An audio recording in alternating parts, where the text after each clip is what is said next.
I don't know you, right? I don't know if you've ever seen these movies, but most of these movies are at least a decade old, and when I bring them up in conversation to friends, they've never even heard of them, let alone have seen them. So using the if A equals B and B equals C type of mentality, then I'm going to assume you haven't seen them either. I'm traveling this week, can't do any new movie reviews, so wanted to put something together for the people scrolling through Netflix, Hulu, or whatever, and looking for a new movie to watch. I vouch for all of these, if that means anything to you. They all have blockbuster stars behind them, but are not the first movies you think of when hearing the actor's name. For various reasons, they've gone under the radar, and I think that's a sin, so let us repent in YouTube church today. First off, this is spoiler-free, of course, because if you haven't seen them, it wouldn't make any sense ruining the movie before telling you to watch it. Second, they are in no particular order. Here we go. We're gonna start this list with Kiss Kiss Bang Bang. Robert Downey Jr. and Val Kilmer, to pull that name out of the grave. It only grossed $16 million in the box office, but is loved by both fans and critics.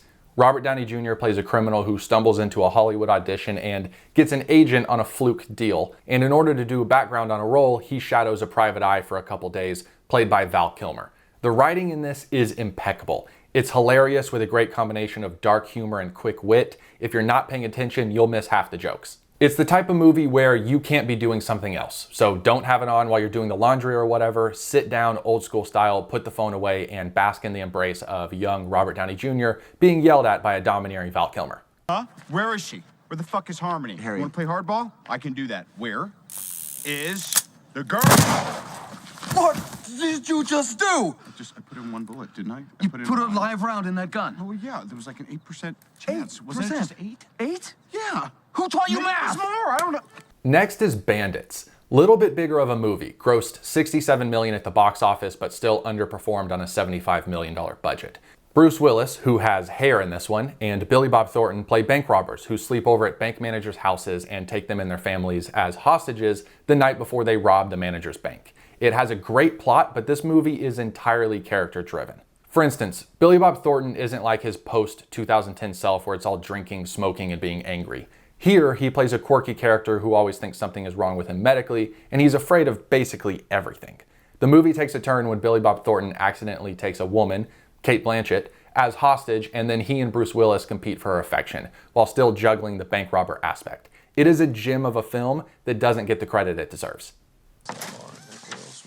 Hot damn, I knew it. You're the boys from TV, the Sleepover Bandits. I guess that means I'm a hostage. Well, you better come on in. We gotta get started. Come on. Movie 3, we have Charlie Bartlett. I love this movie, but I'd admit there are some caveats to recommending it. Most notably is, I'd probably only recommend it to the people between the ages of maybe 25 and 35. Can you enjoy it outside of that range? Of course. I just think your experience may be a little different. For the people in that age range, myself included, this movie's going to remind you a little bit of our own experiences in high school, but also the types of movies that were coming out when we were in high school. Probably because it's about kids in high school.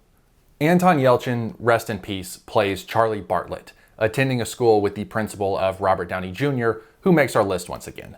Charlie goes to this school after being kicked out of the private school that he was in, and he becomes like a pseudo-therapist for these kids who have nowhere else to turn, using a bathroom stall as his office.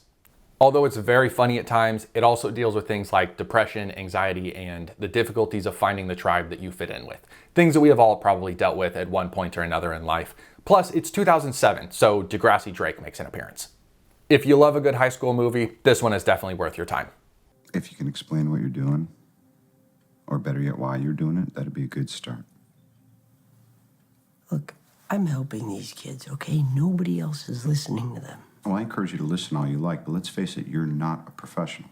All right, next we have Analyze This. Robert De Niro, Billy Crystal, easily the biggest movie of this list. It earned enough at the box office to get a sequel, but I would not recommend watching that. The sequel is garbage. The first one is gold, though. Throughout the 80s and 90s, De Niro played a plethora of mob and criminal characters that we've all seen. Goodfellas, Casino, A Bronx Tale, Heat, hard-hitting drama roles, right? But in '99, he took this role as a famous mob boss in a comedy role, and he brings all of the weight of a mob boss, that imposing aura and all that, but with a slight hint of little bitch.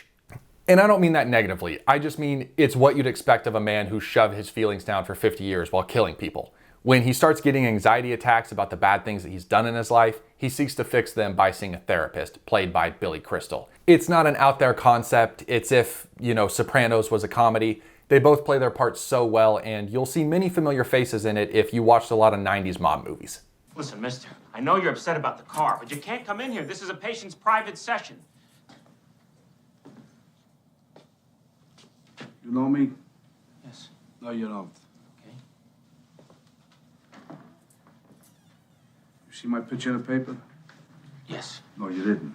I don't even get the paper. Before we get to the last pick, this isn't my normal type of content, but if you're enjoying the video, be sure and subscribe and tell me if you like it. I can certainly make more of these. Might as well do something with the seemingly useless information I have about movies.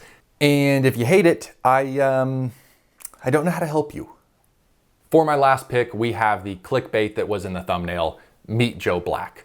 I read somewhere that where this movie went wrong financially was that back in '98 when it came out, they marketed it as a comedy, and fans were disappointed when they went to see it and got romance instead.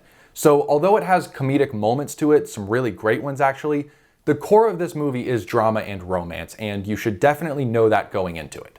The premise is that Death, played by Brad Pitt, comes to Earth to take the life of a billionaire played by Anthony Hopkins. But Death wants to learn what it means to be human, and Death agrees that he will let Hopkins live longer if he teaches him how to be human.